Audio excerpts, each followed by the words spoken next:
Here we are over a beer, episode 7. It's going to be a fun one tonight. We're going to talk spooky stuff.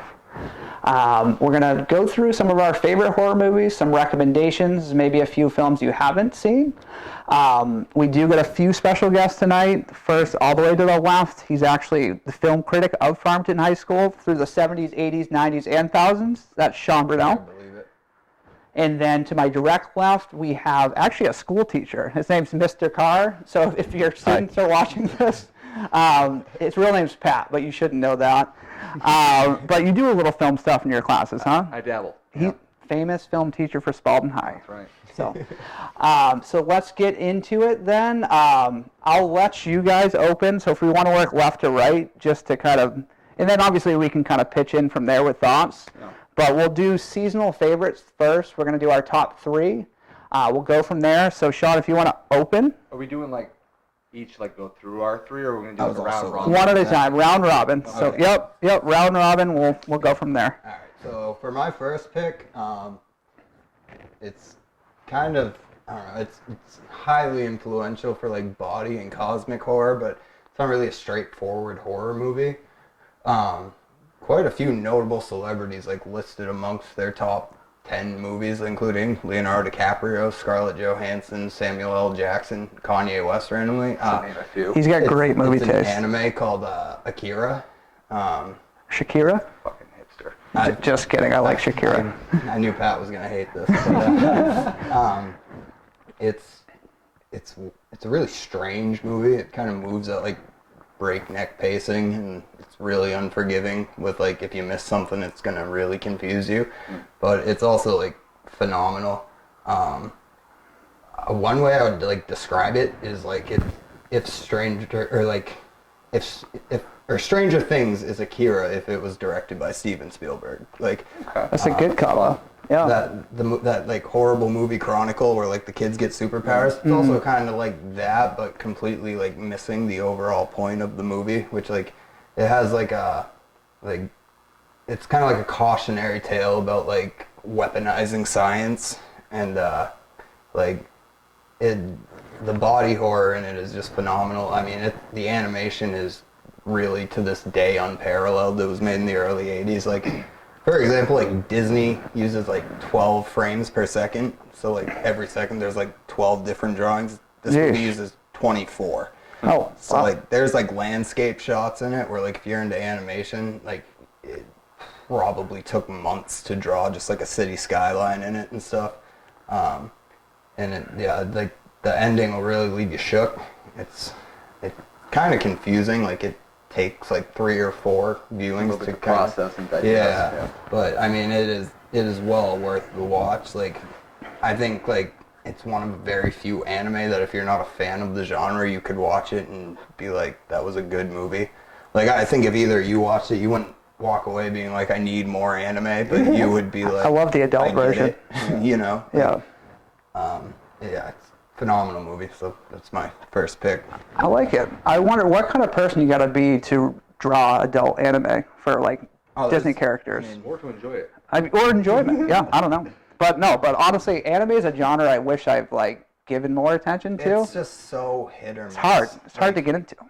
I would a lot of people say Akira is a great intro, which I disagree just because it's so confusing and at points really profound. I'd say Cowboy Bebop is the best intro anime just because it's all homages to Western cinema. It's almost like if Quentin Tarantino made an anime, it would be Cowboy Bebop. It's my personal favorite anime, and there's some really, really cool, there's an episode that's an homage to spaghetti westerns. There's an alien spoof throughout the series, and it's just it's a really, really cool series. But I would say Cowboy Bebop, Neon Genesis Evangelion, Akira, those are probably the ones I would recommend for someone who's interested in the genre but never seen anything.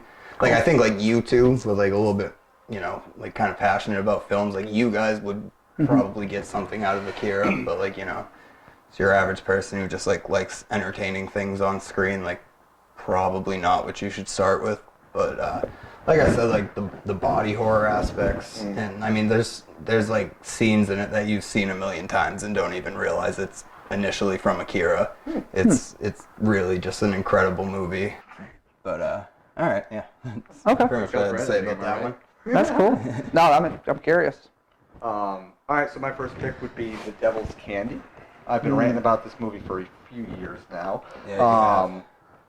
Yeah, I saw it like 2 years ago, and it was one of those movies that I just went in completely blind to. So that's part of why I guess it got the reaction out of me that it did. But it's like a satanic, I guess, like a satanic possession kind of like movie, but it like with a heavy metal twist, which is what I really liked about it. It added to like the mythos of that whole like Hail Satan aspect of heavy metal, but in like not in a cartoonish or corny way, but in a way that just intensified the whole experience of the movie and what the characters go through.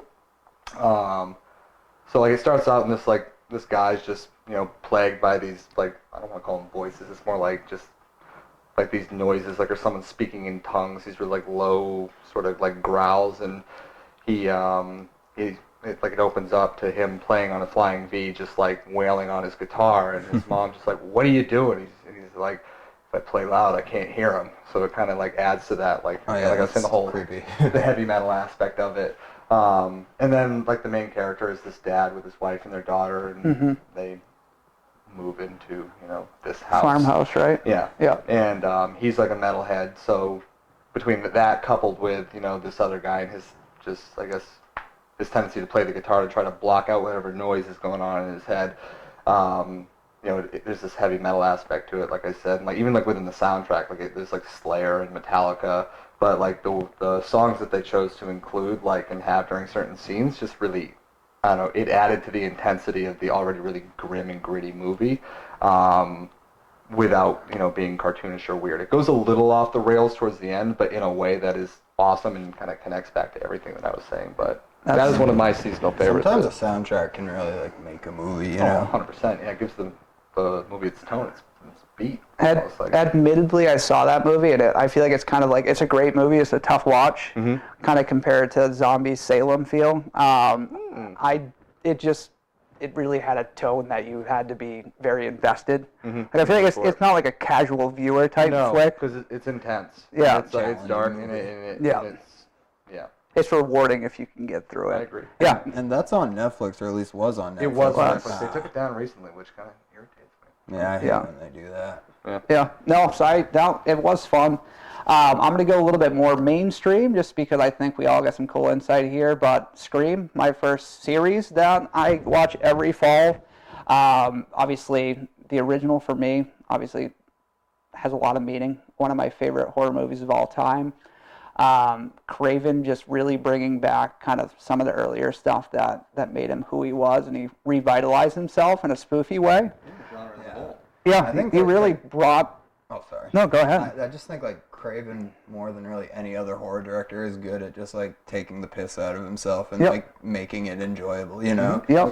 Yep, and yeah, no, definitely, especially like once you get to Scream 4. Oh yeah, and which is like a great movie. It's the best one of the series. I agree. I would go 1, 4, 2, then go a landslide to 3, in my opinion. Yeah. Yeah, so that's pretty apt. Yeah, but there's just so much satire in the 4th that's just making fun of like what made the series great, Just which was making fun of the genre. Yeah, it's like it's kind of like, I mean, the whole series, but really 4 is kind of like a deconstruction of like slasher films, which is weird because like where they went. One of my picks later on in the episode, I would say, is something similar. But and they started what, 96, and then when did 4 drop? Was it like? What was 2011? 11, right? So I thought we were still a series that can span out. Wes Craven, directed before he died. Yeah. Yeah, rest in peace. Yeah, but a series that can span out that far with 4 movies, that's pretty incredible. Absolutely. To keep them out, especially after the 3rd one was a flop. Yeah, it's terrible. Yeah, but Bad. yeah. So no, I got a series out of it. Oh yeah, no, a really good series. So yeah, no, I go Scream. It's a seasonal favorite. It always will be. So it was actually one I considered, but I figured that was probably not going to be a safe pick. Yeah, no, that's fair. And now we've all done one just for the sake of diving into this beer because I want a few sips of beer today. I'm gonna introduce our beer. Actually, shout out Kate. She had posted this on Facebook. So Katie Jackson. Woodstock Inn Brewery. It's their Autumn Ale Brew. I was looking at the specs. It looks pretty good. So this particular beer, it's 4.4 alcohol by volume, 25 IBU. So right around the bitterness we've been getting with a lot of these fall beers. We've been right around 26 to 28. So I'm assuming it'll have a really crisp flavor to it. So I'm looking forward to it. If we want to dive into it, we can definitely do some first sips and just see how we feel about it. Yeah, bump drinks. Cheers. Pump drinks. Ooh. Oh yeah. This could be a fall favorite. It's got like, Tell me that doesn't have like a more sophisticated pumpkin head yeah, flavor. I was just gonna say it's got like a really like mellow pumpkin taste. Like but, if they weren't trying to mass produce pumpkin head, it would be this beer. Like I mean, this is really good. I like it a lot. It's like kind of smooth, you know. I like it. Yeah, it's kind of almost got a cream, like Yeah, a it's got, like- creamy. I don't know. It's got like a couple like flavors, but Yeah. none of them are like kind of overpowering or anything. And I'm getting a I little, like it. I'm getting a little hopsy aftertaste too, which is nice with a beer. So, awesome. Yeah. So no, we'll sip this throughout and kind of talk about it at the end and see how we like it. Obviously, round 2 for seasonal favorites. So this is kind of another random pick. It's from a series that I think has kind of like more extreme highs and lows and like Unfortunate events. than like really any other series. But I'm going to Paranormal Activity 3. That's I love it. I think it's a genuinely terrifying movie.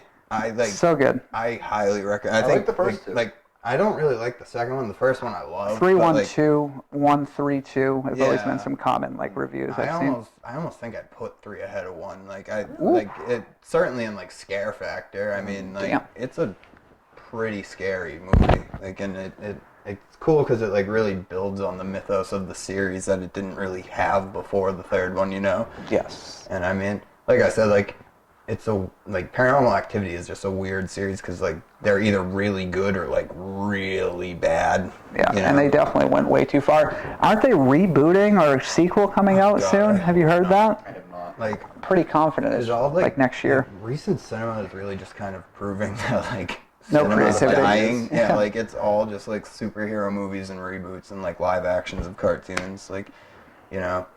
Just write a good slasher and it would sell out. Yeah, right. I don't know.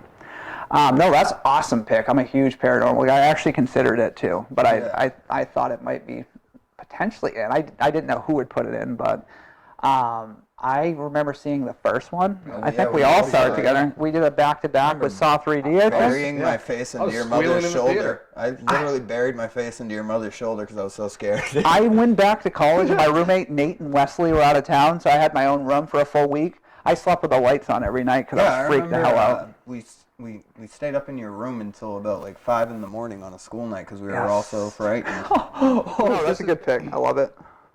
Yeah.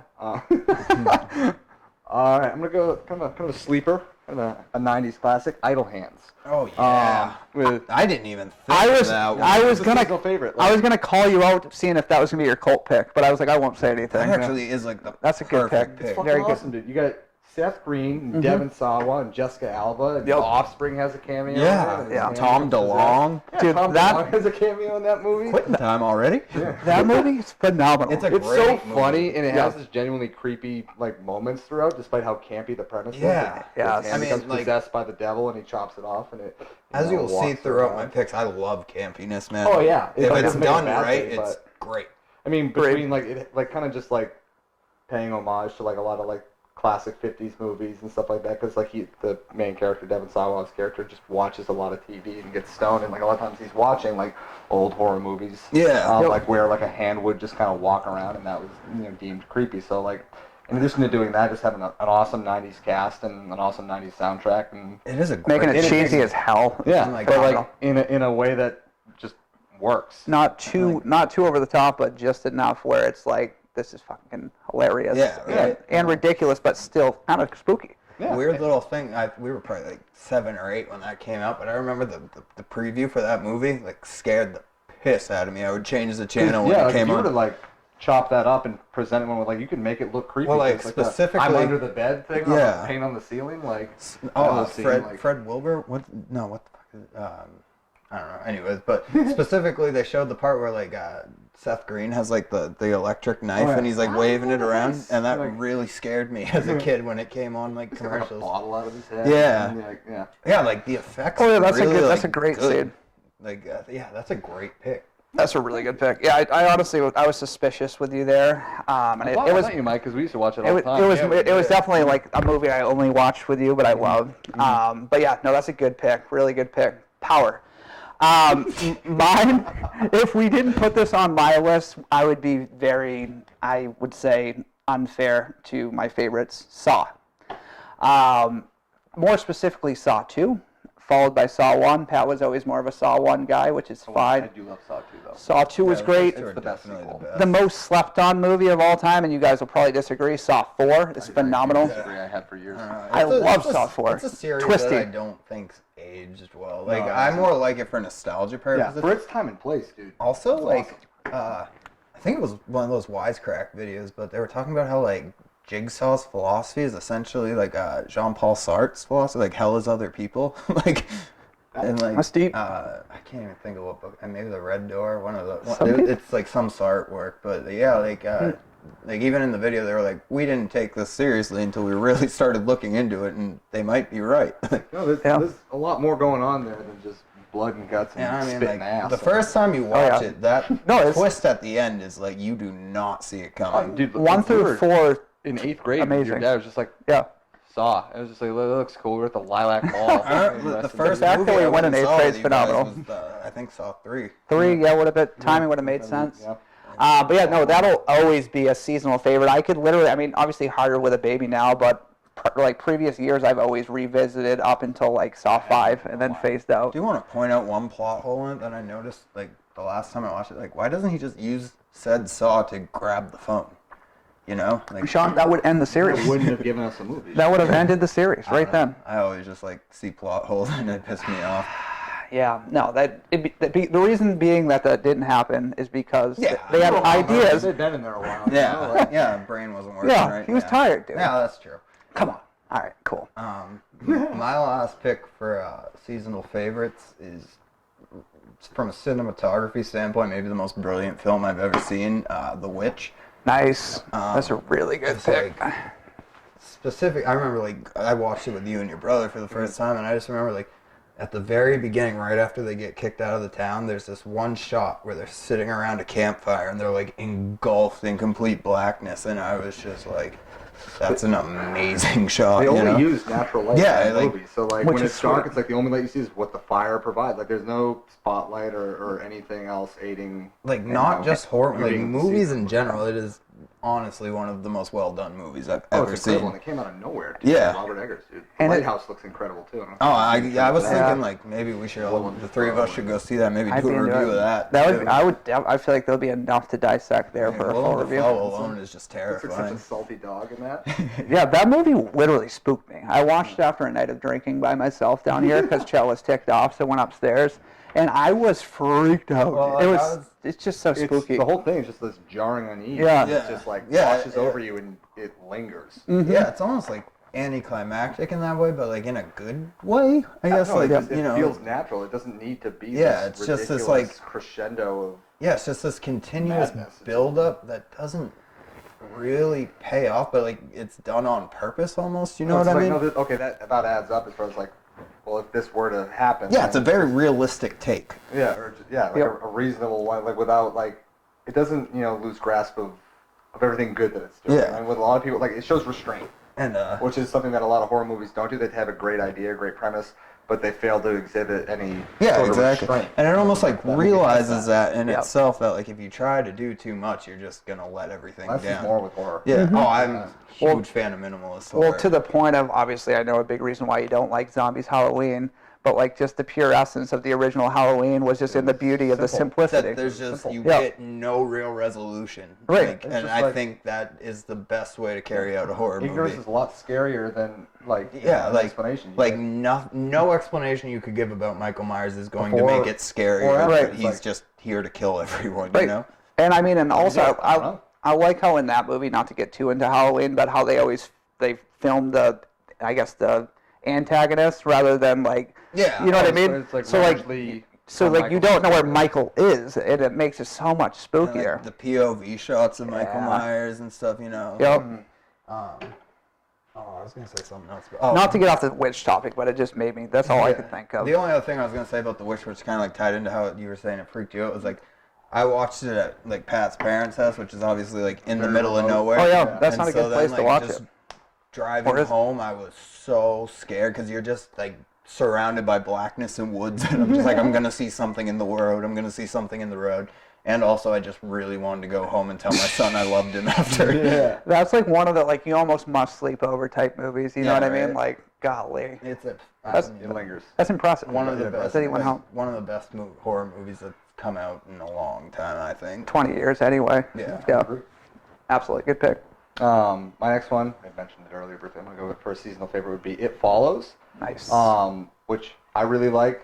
I mean, for a couple reasons. I mean, like similar to the Devil's Candy, when I saw it, I went in completely blind. Saw it in theaters with Matt Jensen, and we just like kind of like picked a movie and went. And so I had absolutely no idea what I was in for. Nice. And it just from start to finish absolutely blew me away. Just That like opening scene is so incredibly jarring. no, like the score. It's I was gonna say- I was gonna say, the movie, music's it's like phenomenal. The only sort of rival like Carpenter's Halloween and like that score. Which, sorry. No, go for it. I was just gonna say, like, to go back to like my earlier pick of Akira, like like the soundtrack is like one of the things that makes it so brilliant. And it's kind of like in the way of It Follows, where like it's not something I would just like listen to, but like it fits so perfect with the movie, you know? Yeah. Yep. No, the music in that movie is what like kept me interested, and also just such a weird It's concept. just like, well, yeah, it guides the movie, and it's just like the movie itself is obviously, you know, very surreal. It's just like this, you know, this like sexually transmitted demon that like you pass on to another person, and then it just But it wasn't slowly chasing. walks towards you, and it can appear as anything. It's just, and the guy says in the movie, like, it's slow, but it's not dumb. Like, so it's just like it doesn't stop coming for you, and like it's a flawed movie and has its holes, but just like you get like there's an exposition dump like 10-15 minutes into the movie, and like you have the rules laid out for you. Yeah. And it's like just adhere to these rules and enjoy the movie under this pretense. And it's like it's gonna be awesome. And it has this whole like bad dream surreal feel to it. So it's just like it's repetitive, like a bad dream, like you're just running in place, you know, and just like you can't get away from, you know, whatever it is that this problem is or that's chasing after you in your dreams. And like the movie itself doesn't have any real resolution either. So it's just like a bad dream. You just kind of wake up. Great piece of minimalist horror, yeah. Absolutely. And it's like just such a simple idea. Like it does really well too by just like making normal looking people incredibly frightening. You know? Like absolutely. when he's like super tall and just it's- like has to like lean in through the door, like that's creeped me the hell out. Like and like visually, like that scene in particular just makes me think of, like, are you afraid of the dark? Yeah, Or, right. Like, Oh, just yeah. the minimal, like the weird, like just imagery that you would see in that show Yeah. when you were growing up. And but I don't know. So that movie blew me away on multiple levels. I think it's cool because it has like an interesting message. You know, it's just like the dangers of promiscuous sex. You know, Right. You know, allegorical theme thing going on there. Which goes back to the slasher genre. Yeah, absolutely. But I don't know. It's a favorite of mine, and it takes place during fall. The cinematography and the color palette to that movie is gorgeous. Yes. And I might watch that tonight. Yeah, it's on Netflix, I think. It was. It was for a at one while. point, I don't yeah. know. No, definitely worth a visit. So no, good pick there. My final pick, I'm gonna go the original Texas Chainsaw Massacre. Yeah, dude. Dude, Toby Hooper, Hooper is the legitimately is just so masterful. I know you're gonna give all the credit for Psycho for obviously being 14 years ahead of Hooper, but he took what the slasher genre, like for slasher, but he just took what was given to him and made it better. He's really like a forgotten master of the genre. Texas Chainsaw 2 is great too. It's very different from the first one. Yes. And he went on to do Poltergeist. Yeah. And There's another one too. I was just trying to remember it too. Look at what that led though. You know what I mean? You had Black Christmas later that year, which I think pulled in their editing from Canada's influence. greatest achievement. Yep, you were years before Halloween, years before Nightmare, Friday the 13th, and it was all because of our boy Toby, which is he doesn't get enough credit for that movie. Though I would say that as far as the slasher genre, the idea of just evil coming to home, doesn't really occur until I guess you could argue Black Christmas because it's a bunch of girls at a sorority house, but it really came through in Halloween where it's just it's the first movie to take place in the suburbs of Middle America. Yeah. It just it's like like felt very at spooky. home. It Whereas almost- like with Psycho and with Texas Chainsaw, it's very much a wrong place, wrong time Right. kind of movie. Like later on, Devil's So Rejects, like which in House like of Devil's 1,000 Rejects- Corpses. yeah, absolutely. Which is like is scary because I mean people go places, but Right. beyond that, like I guess as far as bringing it to the home front, like that's why Black Yeah. Christmas, which I'll give it to that, and then Right. Halloween eventually is what caused it to Strangers, explode. more modern day. Yeah. So It such a does, like, creepy leave concept. you with this feeling of like being violated almost. You know what I mean? Like Yeah, it's like dirty. Like you shouldn't be watching what you're seeing, yeah. even though like the ending scene of Leatherface twirling around. Well, that's what I wanted to with say. Chainsaws, one A of the most guy in hauntingly beautiful things. the I've ever seen. mid-twenties, There's some, like, mid there's some, 20s like, IQ and a amazing suit. shots in that. Yeah. That's a phenomenal pick. too. Yes, I need to rewatch it now. It's It's like- been like a year and a half. A So couple of ones you guys named were like ones that I figured you would probably not be safe picks, but like that's another one that I didn't even think of, but that like really deserves to be in this underrated. conversation. Yeah. Oh yeah. I mean, in a weird way, because obviously it was iconic and it did get a lot of like popularity. But like, I feel like in more modern day, like more people are going to know about Halloween, Friday the 13th, Oh, for sure. Oh yeah, Nightmare on Elm Street. But like, it would have been in the same class. You know what I mean? yeah, absolutely. But yeah, so that's my third pick. I'm a mess. Sean hasn't had a beer in a while, so It's my first beer and I don't know, since Cal was never- born, never drank. Cal's getting ready to drive. We're gonna do honorable mentions too. We'll do that. Yes, we'll wrap with Why that. not? Because I wanted to name my actual favorite horror movie that I didn't pick out of like fear that one of you guys would pick it. So do you want to do that first? He's feeling like he doesn't have a voice. Okay, speak. I feel oppressed. You and Charlotte figuring it out. So speak.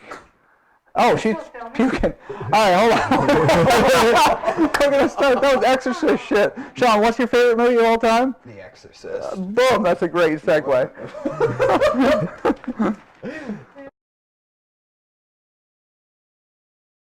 I figured someone else might pick it, so I went with a couple others.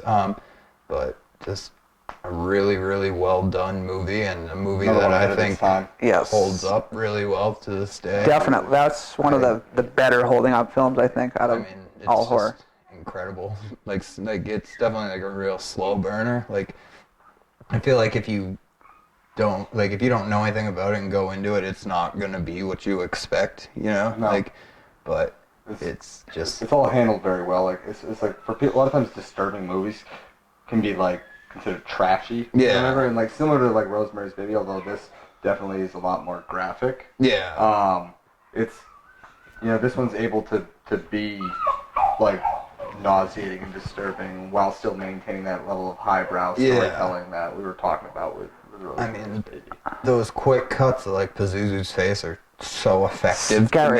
to me. Like creeps me out. Like I have to like get myself amped up for those parts. You know. I gotta get myself amped up to start the movie because it still like makes me terrified. The crab walk now. Oh, Yeah, God. yeah, it's Bleeding creepy. out of her mouth. Yeah. Yeah. And that, by the way, like the book is like. I remember Miss White let you borrow her copy of that. Yeah, and the book is like it's one of the best books I've ever read, and like the movie is really faithful to it, but like just like there's very few books I've read that have actually like scared me, and probably like that and Salem's Lot are the only It, two that maybe. that Yeah. yeah. But, Agreed. and then my other one is just fun classic Gremlins. Yeah, Gremlins. That's a good awesome. pick. It's fun. it's more super it's, violent. It's kind of a Christmas movie almost, but like it's still fun. it's a spooky I actually one. referenced Gremlins the other day. They were talking on Barstool Radio about just like stuff that kind of creeped you out as a kid, and I went with Gremlins, but based off of that, just remember Furbies, the toys? Yeah. They look like freaking Gremlins, and they were like, Yeah. it's kind of like Gizmo, the little furry. yes, the little furry gizmo, kind of like the same thing with like Chucky and I was believe it Gremlins is actually the reason they made the PG-13 rating. Sure, Yeah, I yeah, want to say that it is.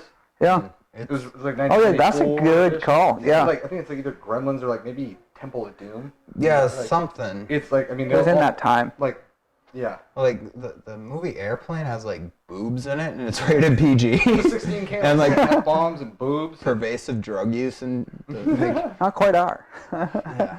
No, those are two solid Gremlins is classics. just really effective at what it's going for, you know. Yeah.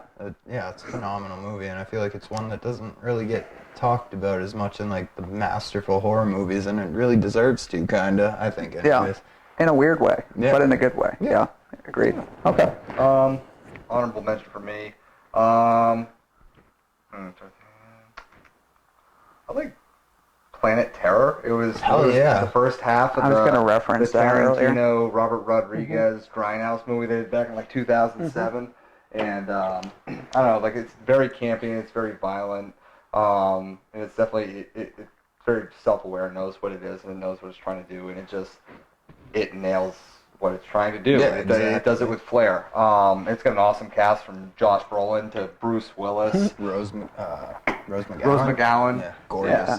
Hell yeah, dude. Yeah. And like Robert Rodriguez helped like do the score with that movie. Like he does most of his movies. Like that's another one. The score is just like awesome and helps match like the ridiculous tone of the movie. And it's a personal favorite of mine. Like I think I love it. And it's kind of like one of those movies that is able to balance like humor and like just edginess almost like really well.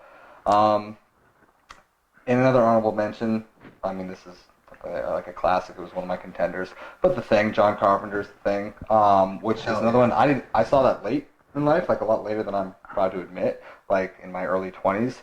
And despite like how much is like seen in that and how reliant that is on like body horror and that stuff, but like other than that, it's like pretty minimalist and like it's just a really cool, I guess, idea. You know, a bunch of scientists up in Antarctica and they're up there, and then they come across this stray dog that comes near them, and they take it in, and then they investigate this site nearby, and they find this thing frozen in the ice, and then turns out to be this shape-shifting alien. And so similar to like Reservoir Dogs or The Hateful Eight, like we talked about before in the past on this, but just like the distrust and paranoia that like you see in the actors and how they handle everything is just done really well, which I think adds to the tension. And knowing what I know about the movie is really cool. Like John Carpenter, like when he's directed that, he didn't tell any of the actors like who was the thing, so like none of them actually had any idea as to who was who. So that's all. The suspicion is all very genuine, which I think is really cool. I was actually gonna say my Akira piece, but I kind of got rambling. That and The Fly are the only two that can like really compete with Akira as far as like influential to body horror. Yeah, The Fly with Jeff Goldblum, that's so good. And I don't think you visited too late because I watched that young and didn't appreciate it at all. Yeah, I saw it as a teenager and didn't really get it. I haven't watched it like early since. 20s and loved it. The effects, like Carpenter, legend amongst men. Yeah, my boy, my uncle. Your uncle. Your uncle, my boy. Yeah. So my other uncle, Wes. So I'm going to go back to Wes Craven. So I guess I got two of him in my picks. So my honorable mention, Nightmare on Elm Street. So strictly the original for me, I know. One of my favorite practical effects ever. Yeah, another one where they just used a lot of like the rotating room for the right. Oh yeah, like it's so cool to learn what they did, and I love the part where he like comes out over her bed. And, yes, that's one of the spandex. Yeah. So they literally use practical devices, which is kind of like when Johnny Depp gets pulled in bed and just dumping blood out. Yeah. Like literally, they just took that same rotating room from an earlier scene and just dumped it. And that really, and that was like one of the more gory movies to that point. You know what I mean? Like Halloween was good about being subtle, and I think what they used one tube of blood. Friday the 13th isn't that bloody. Friday the 13th is not either. But that's like what kicked off the gore house. Yeah, like, for sure. Yeah. The the 80s slash. Friday the 13th started it. Street is very much a product of that. Like a good one. Yes, yes. And then A Nightmare on Elm Street perfected it. Yeah, so that would definitely be one. It's not my arm. Definitely a movie I could watch year after year. It's not your dad? My dad's on this arm. Oh. Freddie's on this arm. So my uncle and my dad. His stepdad. Yeah, my stepdad. A random one. I'm just gonna bounce off it just because I'm feeling some bacon in my life right now. But Tremors. Hell yeah. And I remember when you and I used to watch that like back in was it high school or junior high? And it's fairly creepy. It's just a really interesting concept because like homage, like almost like the 50s monster movies, and like that's another one like you don't really see much until the end, but then you get a good look at the cocksucker, and then it's like the practical effects in that movie actually work. Yes. And Reba McEntire at her absolute best. Yes. God bless her. Yes. So no, that's definitely one. Yeah. What a cast. And that was before its time too. I mean, that really actually didn't do well until it's like home release. Yeah, which is pretty cool, and I think that ages well too. Like I've definitely rewatched since. Oh, I love it. Yeah. So yeah, so Tremors was my other one I had in mind. Definitely more on the random side, but it's definitely a movie I love. So yeah. All right, so those are all our picks. If you haven't seen any of those movies, they're all phenomenal. I recommend every one of them. So yeah. but yeah, I mean, we do this weekly, so we're just going to run through some football quickly. 5 picks, so we're going to get a parlay in order for you. Pat's a huge football guy, so he's going. If you're going to listen to any one of the 3, Mr. Carr. You should hear the dude when he gets on basketball. NBA, we're going to do another one, just strictly NBA. They call him a disciple of Jimbo. So the first game will work left to right. So we're going to go spread. So Chiefs versus the Texans in Houston. The Chiefs are giving 4 points. I'd probably take that. So you would give the 4? Yeah. Give the 4. I would give 8. So I think -4 is a gimme line. Sean, I'll let you lead here. So your team, Titans in Denver. Denver's giving 1.5 to the Titans. I think that's too much. Yeah, that's tough because, I mean, games Titans when they blow out, but, like, when they lose, it's like, you know, like 10-7. Their defense is just staunch this year, so I'd probably go against that. Okay. What do you like, Pat? Titans or? I'm also going against the Titans. Mostly out of spite for Sean. I'm going to take the Titans money line, so Titans to win. They actually haven't lost a game this year when they were underdogs, and they have lost every game that they were favored. That's the story of my fandom. They play like good teams so tough. Like take the Patriots game last year. Yeah. But then like they play like a gimme team and they just get stomped. Although they should have won last week. Just 4 missed field goals. Big fan. Steve Koskowski. Saints at Jags. I know Teddy Nugent's son, Mike. Is it Mike? I don't know. Saints at Jags. Jags are giving 3 points to the Teddy Bridgewater Saints. I say that every week, and he proves me wrong. Yeah, I'd probably take Saints. Yeah, Saints money line. I don't trust the Jags just yet. No, they're not. Like Gardner Minshew is just like beloved because of his mustache. He's a playboy. He's really not good-looking that guy. good. He's really not that good. We got Packers at Lions. The Packers are giving 4 points. That's a tough one. And I feel like that's a pretty fair line, honestly. That's a tough one. Like the Packers. Yeah. Packers -4, Packers -4. I also took the Packers -4 in my parlay this I week. feel like that's going to be a shootout. It could either be a shootout or it could be kind of a ground and pound game. Coming off Aaron Jones' performance, Devonta Adams is out this week. That's true. But I still like the Packers to cover the 4. Yeah, I'd say so. The last one, I think this will be the game of the week. 49ers at the Rams. I know the Rams are kind of trashy, but they're giving 3 points to the 49ers. I feel like that's a gift. Interesting. Yeah, that's interesting. The 5-0 Rams and the, 3-2? No, 5-0 49ers, 3-2 Rams. Yeah. I mean, I could see this being a statement game for the Rams, honestly, like a we're not dead type thing, but Yeah. I'd probably go safe and say Niners. Niners money line? Yeah. Or are you taking the points? It's It's up to you. You could take 3. I'll take money line. Money line? What do you think, Pat? You Put take? money on it, I'd go for the 49ers. I would say I'm comfortable taking the Niners. I'd probably take the 3 just to feel comfortable. LA is a tough place to play. On occasion. I also don't like gamble much, so sometimes I don't know what I'm doing with that type of stuff. No, it's especially in a game like that. It's just too close. Yeah. So sometimes it's a gift to take the 3. I definitely agree that's going to be the game of the week. Which one do you like? I'm gonna guess the Chiefs and Texans. Oh, I was thinking Rams and Niners. It's going to be like the game of the week. Isn't that what I just said? Yeah, I was saying I agree with Oh, you agree. I thought you said you disagreed, so I was like, all right, maybe I'm tripping. No, I agree. I definitely think those will be 2 good games, though, for both sure. Both are going to be really good, yeah. So no, those are our picks. I think did we agree on every game? Yeah. With the exception, I took the Titans, so I'm a hometowner. All right, we're going to finish our beers, and we're just going to score it, so. There we go, junkie.